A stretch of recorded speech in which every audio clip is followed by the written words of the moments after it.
ना आप उसके नाम में उलझोगे, ना उसके रूप में उलझोगे, सर्वत्र आपको वो दिखेगा, आनंद ही आनंद होगा। ना आप उन पंच इंद्रियों के रस में अटकोगे। जब आपकी नववीं कला जागृत हो जाएगी, मन की शक्ति जागृत हो जाने से मन से पार चले जाओगे, इंद्रियों को जीत लोगे, तब आप कहोगे भला हुआ मेरी माला टूटी, मैं तो राम भजन से छूटी। पर आप अभी से छूटना चाहते हो। भला हुआ मेरी माला टूटी, मैं तो राम भजन से छूटी। भला हुआ मेरी मटकी फूटी, मैं तो पनिया भरन से छूटी। पाछे पीछे हरि फिरे, कहत कबीर कबीर। अभी से आप एक में न उलझना चाहते तो सारी दुनिया में उलझ जाओगे।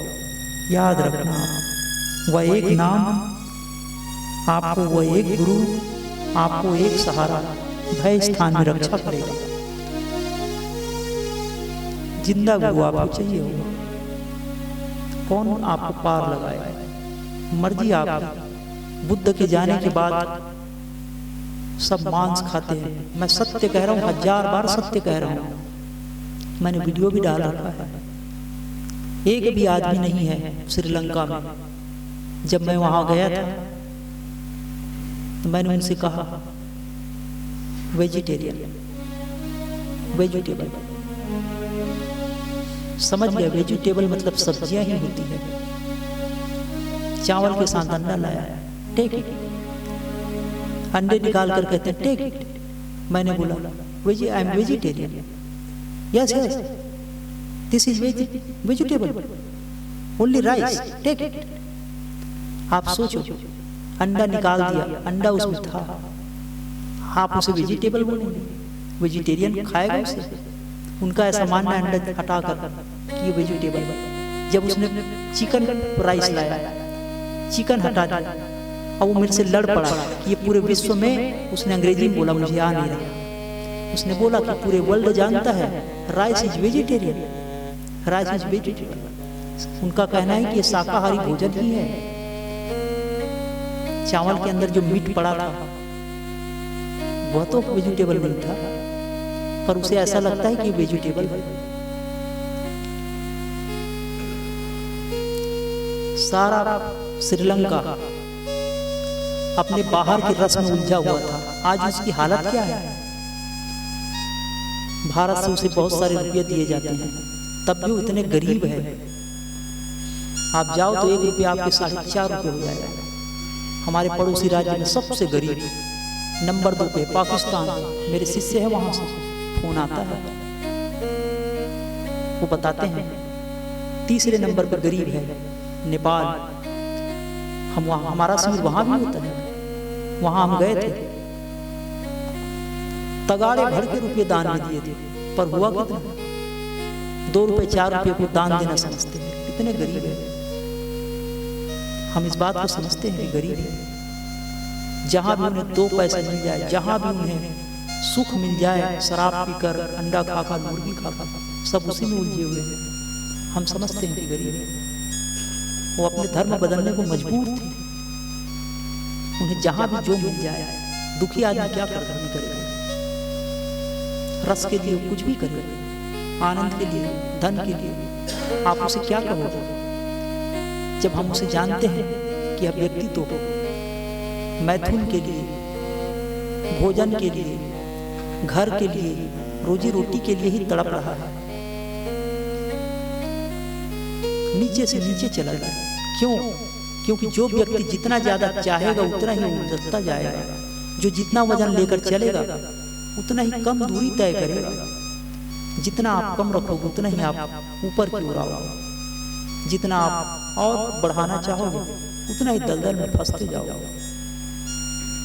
क्या सच है ये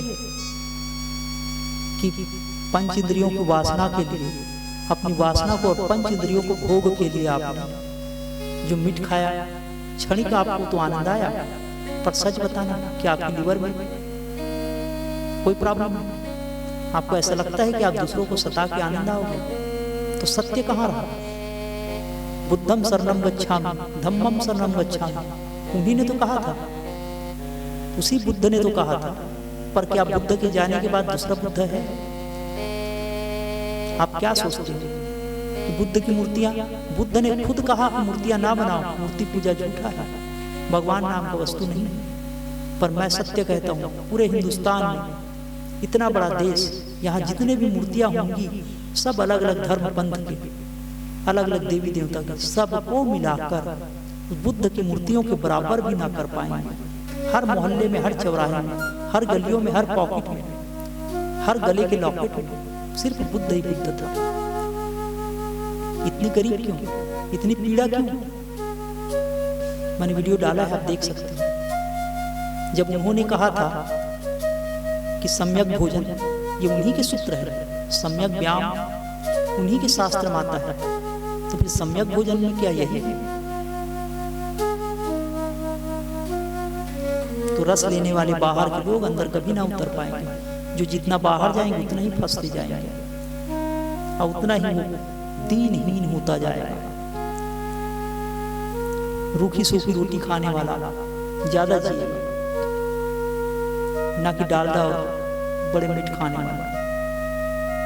आपको झूठा ज्ञान दिया है जिसने भी दिया है। अगर हमें बाहर का भोजन खाने से अच्छा होता, मीठ खाने से अगर हमारी शक्ति बढ़ती,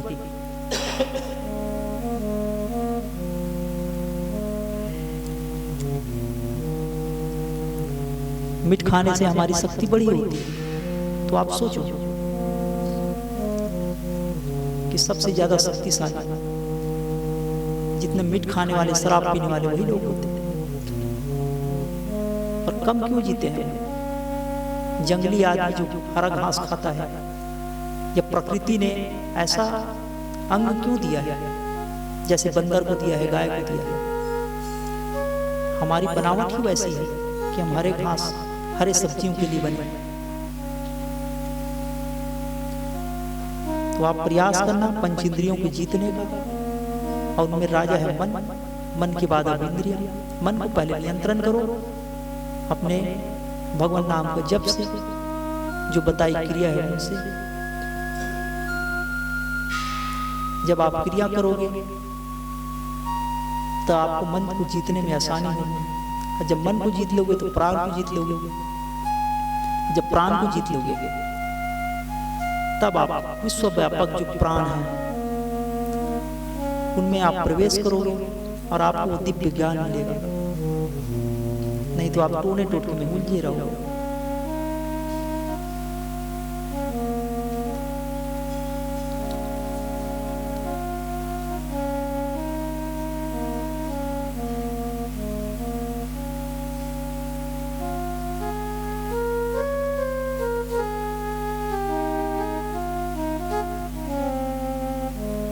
फिर से अब हम वही क्रिया करेंगे। क्रिया के बाद आपको हमने जो आसवानी मुद्रा, वज्रोली मुद्रा सिखाया वो करेंगे। किसी को ना समझ आया हो तो वज्रोली मुद्रा